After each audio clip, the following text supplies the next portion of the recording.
शैलेंद्र तोमर जी, अलीगढ़ से। जी, राधा राधा। राधा वल्लभ श्री हरिवंश महाराज जी, आपके चरणों में कोटि कोटि प्रणाम। महाराज जी, आपके एकांतिक वार्तालाप में अच्छे और बुरे परमाणुओं के बारे में सुना है। गुरुदेव, मैं पुलिस विभाग में कार्यरत हूँ। वहाँ सभी प्रकार के लोगों से मिलना जुलना होता है। वो ऐसी जगह बैठना और खाना पड़ता है जहाँ नहीं बैठना चाहिए। जीवन में कई बार महसूस भी हुआ है कि बुरे परमाणु मुझ पर हावी हो रहे हैं। क्या ये बुरे परमाणु हमारे व्यवहार पर असर डालते हैं? अगर डालते हैं तो बहुत जोर का डालते हैं। को न कुसंगति पाए नसाई, रहे न नीच मते चतुराई। जो कुसंग के परमाणु हैं वो बहुत विपरीत भाव पैदा कर देते हैं। आपका स्वभाव नहीं है, लेकिन कुसंग का प्रभाव आपसे गलत करवा सकता है, गलत सोच करवा सकता है। हाँ, एक स्थिति होती जहां कुसंग का प्रभाव नहीं पड़ता। जो रहीम उत्तम प्रकृति का कर सकत कुसंग, चंदन विष व्यापत नहीं लपटे रहत भुजंग। यदि उत्तम प्रकृति अर्थात भगवत स्मरण परायण है आप, तो देखो लंका में कुसंग ही कुसंग है, पर विभीषण जी के ऊपर कोई फर्क नहीं पड़ा। हनुमान जी भी लंका में प्रवेश कर रहे हैं, लेकिन कोई कुसंग का असर नहीं हुआ, क्योंकि हृदय में भगवान का चिंतन है। प्रविश्य नगर की जय सब काजा, हृदय राख कौशलपुर राजा। यदि भगवान का स्मरण चल रहा है तो फिर कुसंग का प्रभाव नहीं पड़ पाएगा। आप जो भोजन है वो अपनी थाली का उतना पवित्र होना चाहिए जो भगवान को अर्पित करने लायक हो। ऐसा पवित्र नहीं होना चाहिए कि भगवान को अर्पित न कर सके। अपनी थाली का, हमारी थाली में आ गया वो हमारे लिए भगवान को अर्पित करने लायक। अब जैसे मांस आदि है, ये भगवान को अर्पित नहीं कर सकते। जो निषिद्ध पदार्थ हो भगवान को अर्पित नहीं किया जाता। पर बहुत से ऐसे नौकरी वाले भाईजनों के पास अव्यवस्था है कि उनको वही खाना पड़ेगा जो मिलेगा रसोई से। तो रसोई में प्याज लहसुन तो प्राय पड़ता ही है। आपके पास भी यही समस्या होगी, प्याज लहसुन तो पड़ता ही है लगभग।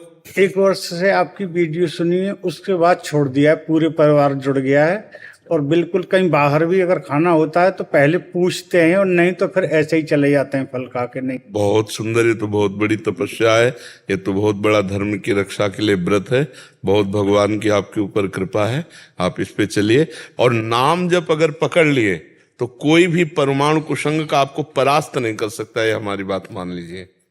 क्योंकि नाम जापक त्रिजटा लंका में रह रही, नाम जापक माल्यवंत जी, नाम जापक विभीषण जी, कई महाभागवत हैं जो लंका में है। और मंदोदरी भी गुप्त रूप से महान भक्त है। वो रावण का पता नहीं कैसा सौभाग्य कि मंदोदरी जैसी पत्नी मिली। वो भगवान के प्रभाव को जानने वाली, भगवान के स्वभाव को जानने वाली, और रावण की पत्नी थी।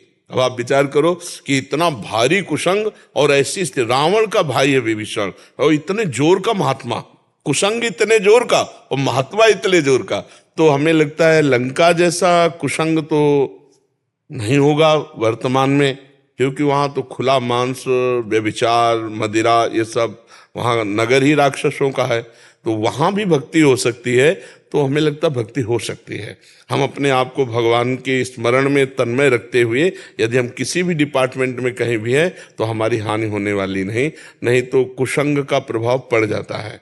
कुसंग का प्रभाव बड़े बड़ों पर पड़ जाता है। अगर वो भगवत स्मरण से काटा ना गया तो उसका प्रभाव पड़ जाता है, परमाणुओं का असर होता है। तो जाके संग कुमति मति उपजय करत भजन में भंग, तजोरी मन हरि विमुखन कुसंग।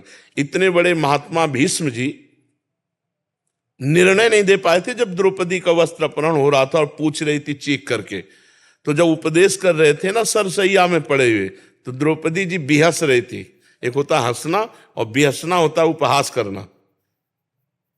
तो ऐसे दृष्टि गई भीष्म पितामह जी, उनका बेटी उपहास क्यों कर रहे हो? बोले बहुत धर्म का निर्णय कर रहे हो इस समय।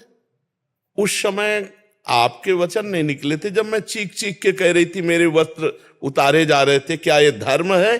तो उनका बेटी उस समय मेरी बोलने की सामर्थ्य नहीं थी, क्योंकि पापी दुर्योधन का अन्न खाया था, उसके पक्ष में थे।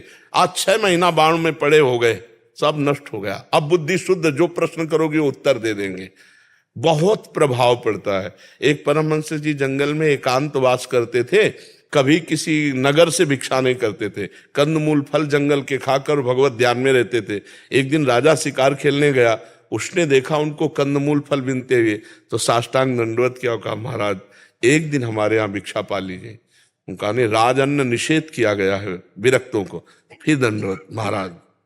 आखिरकार आप जैसे परमहंस महात्मा यदि गृहस्थों के घर नहीं जाएंगे तो उनका घर पावन कैसे होगा? शास्त्रीय विधान से उन्होंने विनय ठीक किया राजा ने, और वो भी हठ में थे कि राजअन्न नहीं पाना चाहिए, शास्त्रीय विधान है, पर विनय जोर कर गई और महात्मा जी उनके यहाँ भिक्षा पाने गए। बहुत अच्छा। अब राजा के यहाँ तो क्या महल में सब सुंदर सुंदर भोग पकवान पाए, अब भजन में रुचि नहीं, बस राजा का चिंतन, और ये आवे कि कब राजा आवे और निमंत्रण दे। अब वो कंदमूल फल, सूखे फल अच्छे लगेंगे क्या? जहां राजा के यहाँ सुंदर पेय पदार्थ, रस फलों का और खान पान की सब सामग्री। 2-3 दिन में राजा फिर आ गए। महाराज अब कहना नहीं पड़ा, मना नहीं किया, चल दिए। अब वहां महल में प्रसाद पा रहे थे तो देखा रानी के श्रृंगार गृह की तरफ तो एक हार टंगा हुआ था। रानी ही स्वयं परोस रही थी, दासियों का प्रवेश नहीं था, तो परोसने के लिए लाने के लिए गए, वो हार उठाया, झोली में डाल लिया, प्रसाद पाया और जंगल में आ गए। जब रानी श्रृंगार के लिए, तो उन्होंने कहा महाराज हमारी निजी दास दासियों के सिवा यहाँ किसी का प्रवेश नहीं, और वो यहीं रहती हैं तो चोरी वो क्यों करेंगे? आपके महाराज आए, वो चुरा ले गए। उनका इतने विरक्त महात्मा, वो चोरी क्यों करेंगे? उनके कोई पत्नी है तो है नहीं, परिवार है नहीं। अच्छा, वो वृक्ष के नीचे रहते, कंदमूल फल खाते हैं, वो चोरी क्यों करेंगे? बोले महाराज चोरी उन्होंने की। बोले चुप रहो, हम बनवा देंगे, पर संत के ऊपर ऐसा दोषारोपण ठीक नहीं, नहीं तो श्रद्धा नष्ट हो जाएगी संतों के प्रति। 3-4 दिन हुए, झोली उठाई कंदमूल फल के लिए, देखा वजन, उसमें हाथ डाला, हार, ये मैं क्यों चुरा लाया? ऐसा मैंने क्यों किया? वो हार लेकर ऐसे सभा में गए और कहा महाराज मैं चोर हूं, मैंने आपका हार। अरे बोले महाराज ये तो मैंने परीक्षा के लिए डाला था। वो बहुत प्रवीण राजा थे कि ऐसे हमारे समाज में संत निंदा हो जाएगी, उनका हमने परीक्षा के लिए डाला था। वाह धन्य है महाराज, आप तो बड़े निष्प्रिय है। एकांत ले गए, और महल में जब ले गए तब कहा महाराज ये तो मैंने आपकी इज्जत बचाने के लिए कहा, आप ये बताए कि चुराए क्यों और आप लाए क्यों? तो बोले इसका कारण तू है। राज अन्न पाने से मेरी बुद्धि भ्रष्ट हुई, रजोगुण चढ़ा और मैंने चोरी की। मुझे कोई जरूरत नहीं इस हार की, ना तेरी जरूरत है। तेरे अन्न ने मेरी बुद्धि भ्रष्ट कर दी जो मैं चोरी में आ गया। तो अन्न का प्रभाव, संग का प्रभाव, परमाणु आसपास वातावरण का प्रभाव उसके ऊपर पड़ता है जो निरंतर भजन नहीं करता।